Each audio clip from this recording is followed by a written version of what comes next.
Hey, this is Dr. Darren Schmidt at the Nutritional Healing Center of Ann Arbor. This is the raw data from the China study. So the China study was done by a guy named T. Colin Campbell, and this is used by people saying that meat is bad, animal fat, animal protein is bad.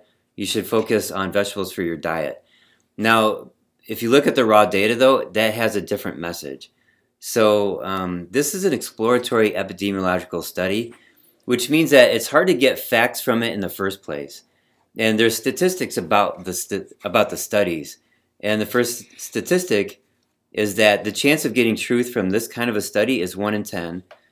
And there's a thing called positive predictive value. So the chance of being able to predict something positively is only 20% or less.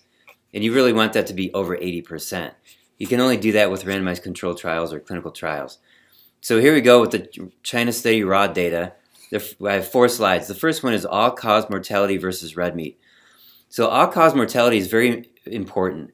There were studies done in medical wards in the 1970s where they had people lower their fat intake. They were force-fed, basically, a low-fat diet. And instead of eating animal fat, they were fed corn oil or something. And their heart attacks went down, but the cancer rates went up. So all-cause mortality in these ward studies was the same or worse when they manipulated the diet. So with this study, you can see that the more red meat people eat or ate, the lower their chance of dying from anything. So that black line gently slopes downward. So this is all cardiac mortality. So the more red meat people ate, the chances of them dying from cardiac events dropped. So you can see that black line is sloping down. This third one is cancer mortality, same story. It's actually sloping down even steeper. The more red meat people eat or ate back then in that study, the less they died from cancer.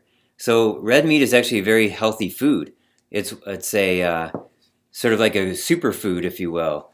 And I know like in marketing of green drinks like alfalfa powder and kale powder and vegetable powders, they label them superfoods. Well, red meat is a superfood also.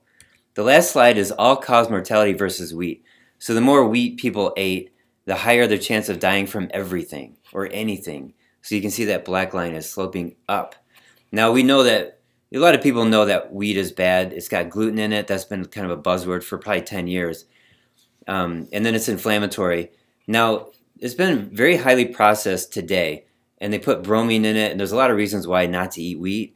But back then, during this study, it wasn't so processed. It was healthier wheat then than it is now in general for the population.